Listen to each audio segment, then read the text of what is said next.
ئاگاداری دوای مانگی ڕەمەزان بە لە شەیطان دەست خۆش بێ. الحەمدولله لە مانگی ڕەمەزانە بە قسەی شەیطانت نەکرد. شەیطان وتی نوێژ مەکە، نوێژت کرد. وتی ڕۆژوو مەگرە، ڕۆژوت گرت. شەیطان وتی قورئان مەخوێنە، قورئانت خوێند. شەیطان وتی زیکری خوا مەکە، زیکری خوات کرد. شەیطان وتی خۆ دامەپۆشە، خۆ داپۆشی. دەست خۆش بێ. بەڵام دوای مانگی ڕەمەزان بە قسەی شەیطان مەکە، وەکو چۆن پێشوو بە قسەت نەکرد. چۆن مانگی ڕەمەزان بە قسەت نەکرد، ئێستا دەست خۆش بێ بە قسەی مەکە. ئێستا پێ دەڵێ نوێژ مەکە، تۆ نوێژ بکە. پێ دەڵێ خۆ دامەپۆشە، خۆ داپۆشە. بە قسەی مەکە. سەرپێچی فەرمانەکانی خوا مەکە، سەرپێچی فەرمانەکانی شەیطان بکە. سەربەرزی و بەختەوەری تۆ لەوەدایە ڕێگای خوا بگریت. بۆیە خوای گەورە دەفەرمێ ئین الشەیطان لەکم عەدوو فاتەخیذوه عەدووا ئینەما یەدعو حیزبەه لیەکونوا من ئەصحاب السەعیر.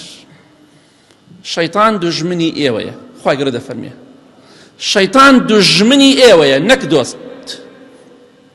ئێوەش بە دوژمنی خۆتانی بزانن. بۆچی بە دوژمنی خۆمی بزانم؟ چونکە ئینەما یەدعو حیزبەه لیەکون من ئەصحاب السەعیر. چونکە ئەو بانگی تاقمەکەی خۆی دەکا بۆ ناو ئاگری جەهەنم. ئایا تۆ ئەم پێشوازەی شەیطان قبوڵەکەی؟ شەیطان ئەڵێ فەرموو بۆ دۆزەخ. فەرمۆکەی قبوڵەکەی؟ ئەگەر قبوڵی ناکەی نوێژ بکە، بەردەوام بە. ئەگەر قبوڵیشی دەکەی نوێژ مەکە و فەرموو لەگەڵ شەیطانە بۆ جەهەنم. چونکە کەسێک ئەگەر بۆن و نا کەسێک دوژمندار بێ، خوای گەورەمان پارێزێ. ئەوانشی کە هەیەە خوای گەورە کاریان بۆ ئاسان کە و ڕەحمیان لێ بکە و سڵح خاتە بینیانەوە. کەسێک کە دوژمندار بێ خراپ بێ، باسی کەسی باش ناکەم. هەندێک کەسێک خراپە، دوژمندارە، پیا و کوژە خراپە، حەزەکان خەڵک دوژمندار بێ، بۆی ئەمیش بە ئارامی بخەوێ.